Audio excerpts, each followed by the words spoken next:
Bonjour à toutes et à tous et bienvenue dans ce nouveau tutoriel. Alors aujourd'hui on va s'intéresser à installer un serveur SSH, OpenSSH, sur notre serveur Ubuntu. Parce que jusqu'à présent ici on l'a configuré et on est toujours obligé maintenant de revenir sur ce serveur physiquement pour pouvoir l'administrer. Or avec un serveur SSH on va pouvoir se connecter de manière sécurisée, de façon distante depuis notre machine du réseau. Par exemple ici, moi ce sera mon système Windows. Alors je tiens à préciser ici que je travaille sur une machine virtuelle Ubuntu Server, mais ça a exactement le même principe que si cette machine était physiquement sur le réseau. Alors la première chose qu'on va faire, c'est évidemment se loguer. Donc on va se loguer avec les codes qu'on a, avec les identifiants qu'on a créés lors de l'installation. Et une fois cela fait, on va commencer par mettre à jour en fait les paquets des dépôts disponibles. Donc pour ça, on va faire sudo apt et on va tout simplement faire update. Donc là, ça va me redemander mon mot de passe, je le renseigne et là on peut voir que ça travaille et Ubuntu est en train de mettre à jour ses paquets. Alors ça c'est quelque chose qu'il faut faire lorsque vous voulez installer des choses et autres. Et là on peut voir que j'ai 114 packages qui n'ont pas été mis à jour en fait. Et donc ce que je vais faire maintenant, c'est tout simplement retaper une autre commande qui est sudo apt et non plus update mais upgrade pour upgrader en fait les paquets. Là j'appuie sur yes et je vais patienter le temps qu'Ubuntu met à jour les paquets.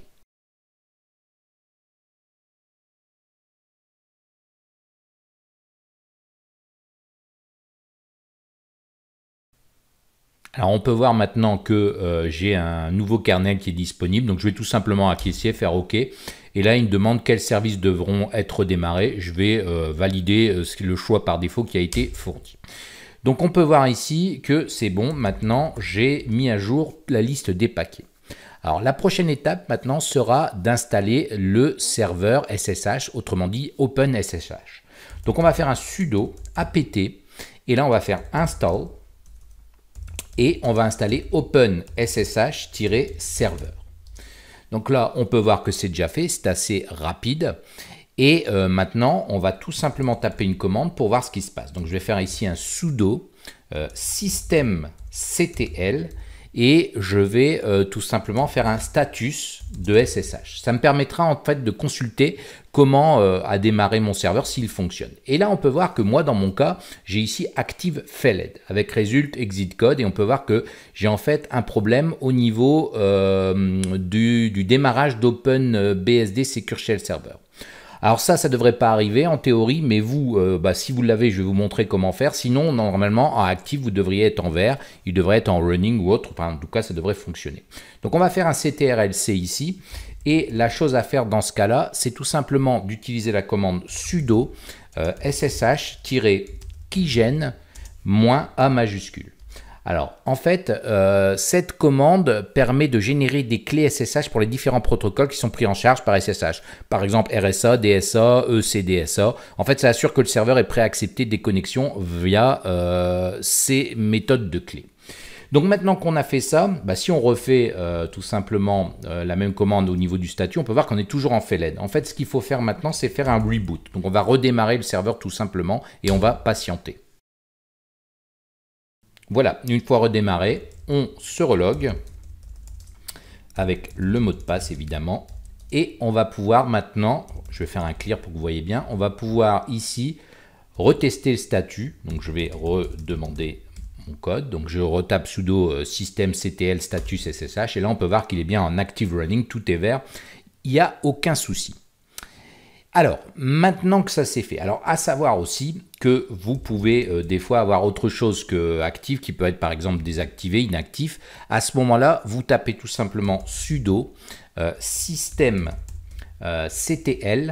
et là vous faites enable ssh. Là c'est pour l'activer tout simplement. Et sinon, pour le lancer, vous faites tout simplement start ici SSH, c'est-à-dire que c'est sudo systemctl start SSH. Et là, si je valide, on peut voir que tout fonctionne bien, j'ai pas de message d'erreur. Et évidemment, si je revois le statut, on peut voir qu'il est bien activé. Donc ceci étant dit, maintenant on a mis en place notre serveur SSH et il devrait être accessible. Par contre, on a aussi ce qu'on appelle ici le firewall, donc qui est en fait le programme UFW. Et donc on va vérifier son statut. Donc on peut voir que ici, si je tape sudo UFW status, j'ai ici inactif, il est inactif. Alors pour éviter les messages d'erreur et autres, et comme on utilise le SSH, on va tout simplement maintenant l'activer. Donc on va faire un sudo UFW et là on va mettre enable. Donc là on peut voir que j'ai firewall is active and enabled on system startup, donc il est bien activé au démarrage. Si maintenant je refais un statut, on peut voir qu'il est bien activé. Et maintenant ce qu'on va faire, c'est qu'on va tout simplement autoriser les connexions SSH. Donc pour ça on va faire un sudo UFW hello SSH. Voilà. Et là, on peut voir que j'ai des rules qui ont été added. Et si maintenant, on refait un statut, on peut voir qu'on a ici actif. Et ici, on a hello au niveau des actions depuis n'importe où pour le port 22 en TCP et en V6 aussi. C'est-à-dire que c'est le port maintenant qui est utilisé pour notre serveur SSH. Donc maintenant que cela est fait, on n'a plus rien à faire. On va même pouvoir maintenant laisser le serveur où il est et on va s'y connecter maintenant grâce à un client SSH et je vais le faire d'une autre machine. Alors me voilà maintenant sur une autre machine Windows et comme vous pouvez le voir, j'ai ouvert une invite de commande. Donc attention, vous pouvez voir que si je vous montre la configuration ici de ma machine, je suis bien sur le même réseau en 192.168.5.18, le serveur, l'Open SSH, mon serveur Ubuntu, étant sur 192.168.5.199. D'ailleurs, on va tout de suite tester la connectivité en faisant un simple ping pour voir si ça répond bien. Donc on peut voir qu'il n'y a aucun souci, ça répond. Donc je suis bien ici sur le serveur. Alors maintenant, ce qu'il vous faudra, c'est un client SSH. Alors il en existe beaucoup, mais moi j'ai choisi ici d'utiliser PuTTY, qui est tout simplement gratuit. Bon, la plupart sont gratuits et il est disponible en plus dans le Windows Store. Alors ce qu'on va faire maintenant, c'est tout simplement ici utiliser la connexion SSH. On peut voir ici qu'on est bien par défaut sur le port 22 et là on va tout simplement renseigner l'adresse IP du serveur Ubuntu et notamment du serveur SSH. Donc je vais faire ici Open. On peut voir que j'ai ici ce message d'erreur et la console qui s'ouvre. Alors j'ai un deuxième écran, donc automatiquement ici vous ne le voyez pas, mais là je vais faire tout simplement accepter.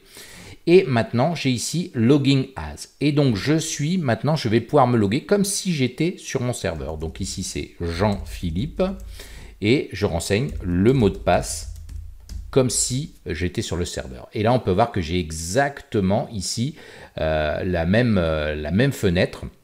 J'ai ici le résumé de mon serveur. Donc, on peut voir comme c'est une fenêtre, je peux ici l'agrandir. Vous voyez, je peux la réduire.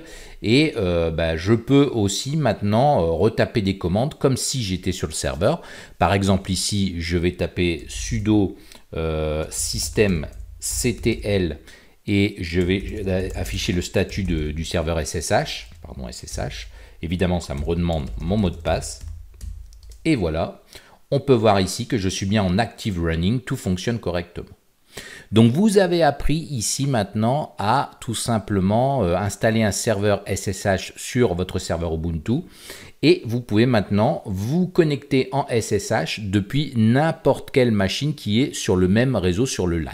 Alors vous pourriez même vous connecter de façon distante depuis un autre lieu, mais là ça demanderait quelques modifications au niveau du routeur pour tout simplement rediriger, je dirais, les appels sur le port 22 vers notre serveur.